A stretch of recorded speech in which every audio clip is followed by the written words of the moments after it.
മുല കുടിക്കുന്ന കുഞ്ഞിനെ അമ്മയ്ക്ക് മറക്കാനാവുമോ? പെറ്റ അമ്മ പുത്രനോട് കരുണ കാണിക്കാതിരിക്കുമോ? ഏശയ്യാ പ്രവാചകന്റെ പുസ്തകം 49:15-16 വാക്യങ്ങൾ.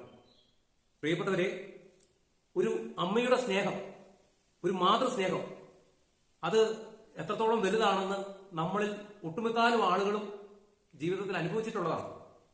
നമുക്കൊരു രോഗം വന്നാൽ, നമുക്കൊരു ക്ഷീണം വന്നാൽ, നമുക്കൊരു വീഴ്ച സംഭവിച്ചാൽ നമ്മുടെ അടുത്ത് ഓടിയെത്തുന്നത്, നമുക്ക് വേണ്ടി പരിതപിക്കുന്നതും, നമ്മുടെ ജീവിതത്തിൽ ഒരു പ്രശ്നം വന്നു കഴിഞ്ഞാൽ നമുക്ക് വേണ്ടി ജപമാല ചൊല്ലി പ്രാർത്ഥിക്കുന്നത് നമ്മുടെ അമ്മയായിരിക്കും. മനസ്സിലായോ?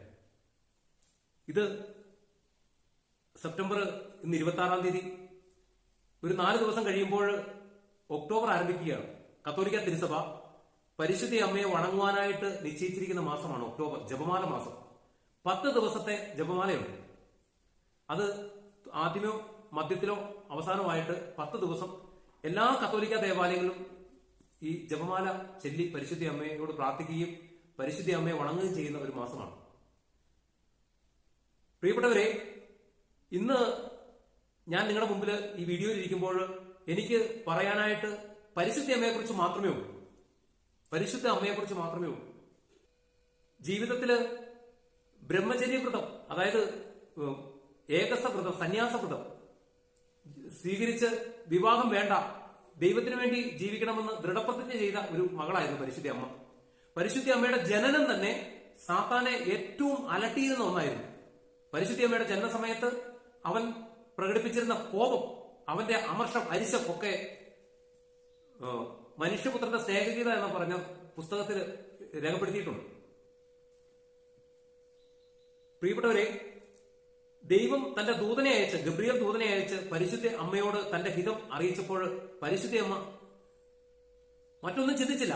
അതുവരെയും തന്റെ തീരുമാനത്തെയോ അല്ലെങ്കിൽ തന്റെ ആഗ്രഹത്തെയോ സ്വപ്നത്തെയോ അതിന്റെ പ്രാധാന്യത്തെക്കുറിച്ച് ഒന്നും ചിന്തിച്ചില്ല. ഇതാ കർത്താവിന്റെ ദാസി, നിന്റെ ഹിതം എന്നിൽ നിറവേറട്ടെ.